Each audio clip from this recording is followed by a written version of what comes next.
when she lost her job, she needed to do something to make money. She actually got a job at Walgreens Pharmacy, working part-time, but she was having a difficult time paying her bills. So she took out a loan for the equity of her car just to pay her bills. What a lot of people don't understand is living in the desert, the cost of utilities is very high because of the heat that we have. A lot of retirees don't have that regular income coming in, so they go looking for tenants to rent out guest bedrooms.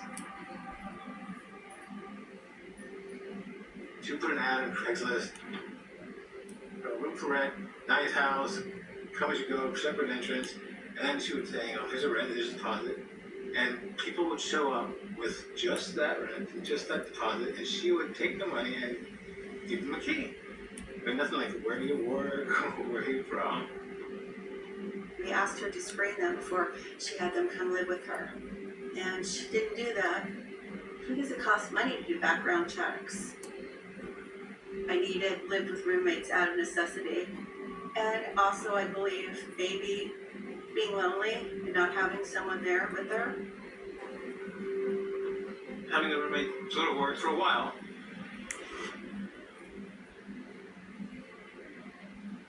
Daryl was one of her first roommates. I think Daryl was the longest roommate she ever had.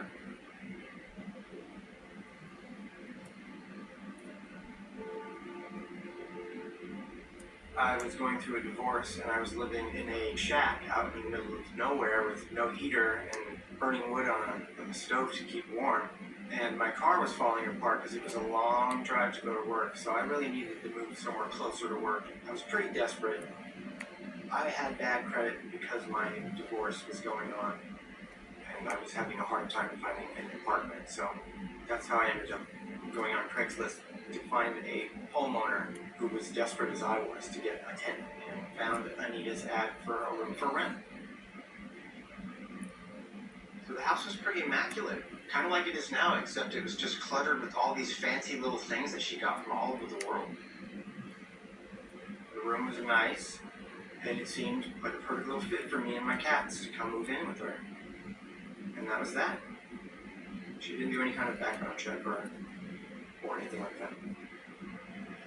She very quickly took my money and gave me the key.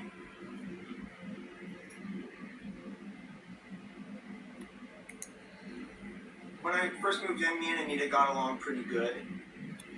She seemed like a nice woman, and I have respect for people who are a little older, and was going to do everything I could to be the best tenant for her to get.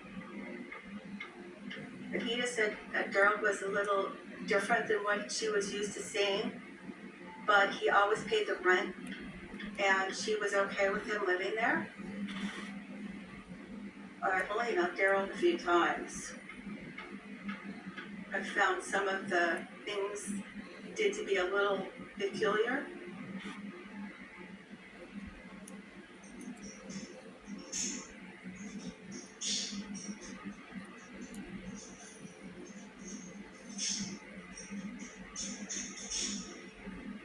Most of the time, I'm just hanging out in my room and hanging out with my cats, and just, we just see each other in passing.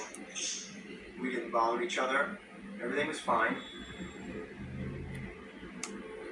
Anita's house was a 3-bedroom, 2-bath house, and she was renting out both rooms in that house as much as she could. There were several people that lived in the room across the hall from me. There was a time when she was having trouble with one of the tenants, and a friend of mine and myself had to intervene. We had, tell them to cool it off and cool it down because they were getting a little heated, being disrespectful to an elderly woman in her own home.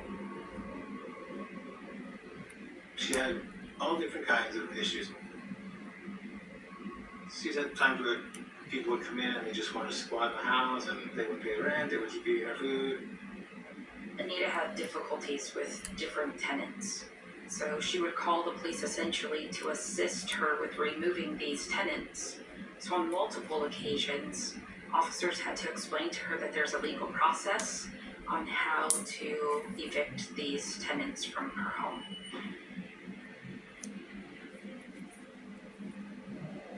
About 2 years after I moved in with Anita, she introduced me to a